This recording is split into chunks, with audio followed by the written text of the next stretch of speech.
Bonjour tout le monde, bonjour Natalia. Bonjour. Aujourd'hui, bonjour, Oui, ça va? oui. On va continuer notre démarche de répondre aux certaines questions qui apparaissent. Donc aujourd'hui, je voulais te poser la question concernant le NeuroArt. Parce que, en fait, quand je regarde dans notre groupe, il y a déjà une sorte de débat. Qu'est-ce que c'est? Est-ce que c'est neurographica? Est-ce que c'est NeuroArt? C'est quoi la différence? Et j'ai peut-être mal senti, mais j'ai senti qu'il y a une sorte de regard péjoratif sur NeuroArt. Moi, je sais que toi, tu es toujours attiré par ce domaine et toi, tu fais maintenant l'école de NeuroArt. Donc, c'est pour ça, naturellement, je te pose la question. De quoi il s'agit? Le NeuroArt, c'est quoi au juste? Et c'est quoi la différence entre NeuroArt, où il se situe? Comment on peut comprendre où on parle de NeuroArt, où ce n'est pas encore ça, où c'est déjà trop? Voilà, toutes ces choses-là. Merci pour cette question parce que c'est vrai qu'il y a pas mal de débats. Moi aussi, j'ai pris du temps pour comprendre cette différence aussi. Euh, Parce que c'est vrai qu'on sait que Neurographica, c'est une méthode, c'est vraiment un outil pur du travail sur soi-même. Et art, c'est un petit peu plus libre, hein. Mais art, déjà, lui-même, c'est quelque chose, les vibrations, elles sont complètement différentes. On est déjà sur d'autres niveaux de contact avec nous, avec les autres, avec tout ce qui est autour. On sait que chaque œuvre art, il apporte les émotions, il nous attire. Et souvent, c'est déjà le but, partager notre intérieur avec des autres, n'est-ce pas? Mhm. Et les artistes, ils travaillent comme ça. Ils sont aspiration vers un sujet. Après, ils choisissent les techniques et avec ces techniques, son moi personnel, il s'exprime sur. Mhm. Mais c'est pour ça, après, il organise des expositions. C'est vrai que souvent, on voit les dessins des débutants de Neurographica qui n'ont encore pas étudié les méthodes et commencent déjà à s'exprimer sur les dessins. Certains, il arrive, c'est vrai qu'il vient déjà avec la base des artistes et ça peut tout de suite devenir neuroart avec utilisation quelques techniques comme arrondissement, la ligne neurographique, et tout de suite on voit je les offre. Et ça peut être arrivé par d'autres côtés. Par exemple, chez moi, c'est arrivé comme ça. Je ne suis pas encore artiste, mais je suis arrivée dans le domaine neuroart par hasard parce que j'ai appris quelques techniques neurographiques, hein. Et tout d'un coup, j'ai été tout de suite sous émotion, quelque chose qui apparaît, je vois plein de choses, significations sur le feuille.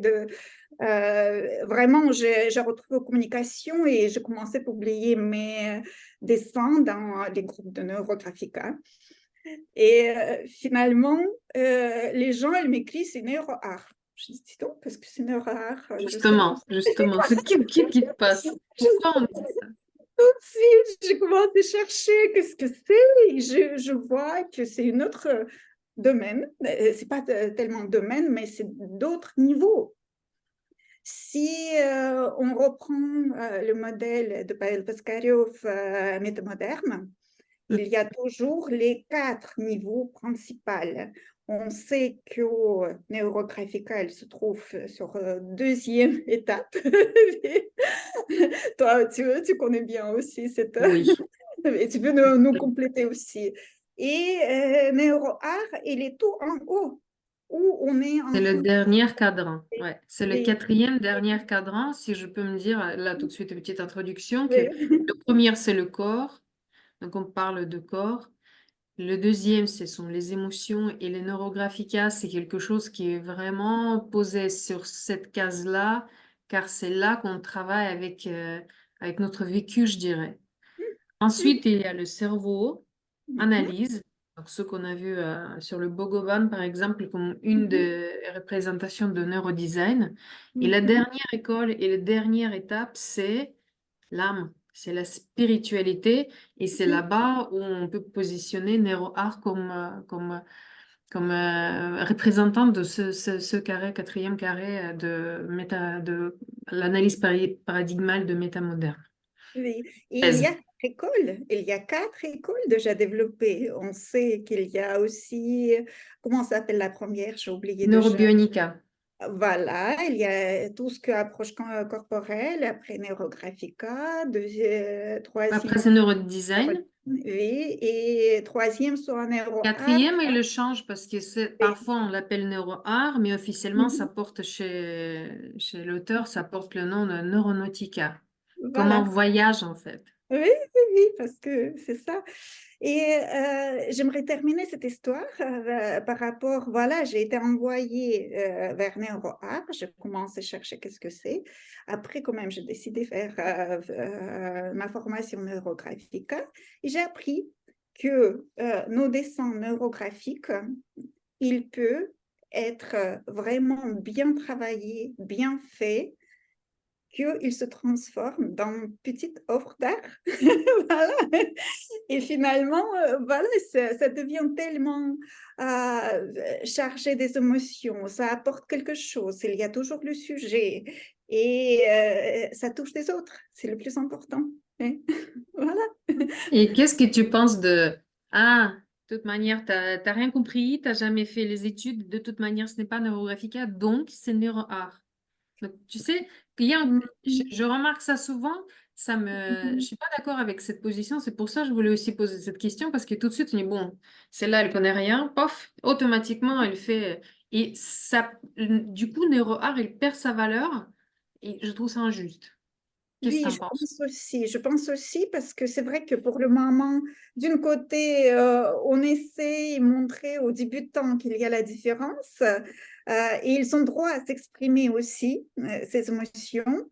Mais après, voilà, il faut juste les informer mieux qu'il existe l'école de NeuroArt, il existe aussi les sessions de NeuroArt. Oui, on peut faire les dessins NeuroArt.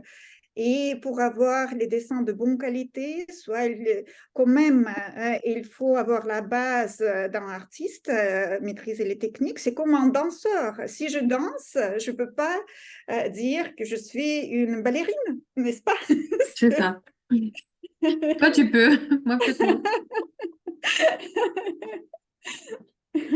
C'est Voilà, vraiment, mais je pense que c'est très important ce que tu dis parce que c'est vrai que même quand on danse nous-mêmes devant la télé, on fait quand même de la danse.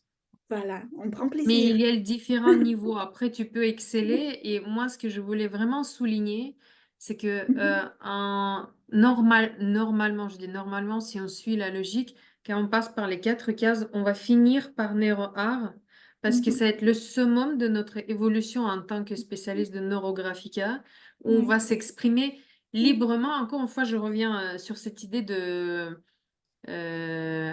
quand tu fais les arrangements libres, donc tu joues avec toute cette composition, tu suis les règles parce que tu les as jamais, ils sont intégrés, tu les oublies pas. Mais là, tu vas dans l'expression totale tout en connaissant ce qui se passe. Par contre, si tu commences et tu connais pas encore les règles de méthode d'accompagnement de projet ou de ces dialogues entre moi et moi interne, on peut pas parler de neurographique, hein. Mhm. Oui, c'est vrai que c'est juste quelques techniques, les gens ils arrivent quand même capter et ils peuvent encore, même avec ça, ils peuvent tout petit peu déjà commencer à travailler sur soi-même parce que c'est vrai que même moi, pourquoi j'ai été amenée vers NeuroArt, parce que quand j'ai découvert quelques techniques, j'ai encore pas fait les études de Neurographica. Alors, quand même, mes tableaux, ils ont parlé beaucoup, pas seulement pour moi, mais ils ont parlé pour des autres. Et c'est-à-dire que à cette époque-là, je ne savais pas maîtriser ni Neurographica ni NeuroArt, mais quand même, il y avait déjà quelque chose.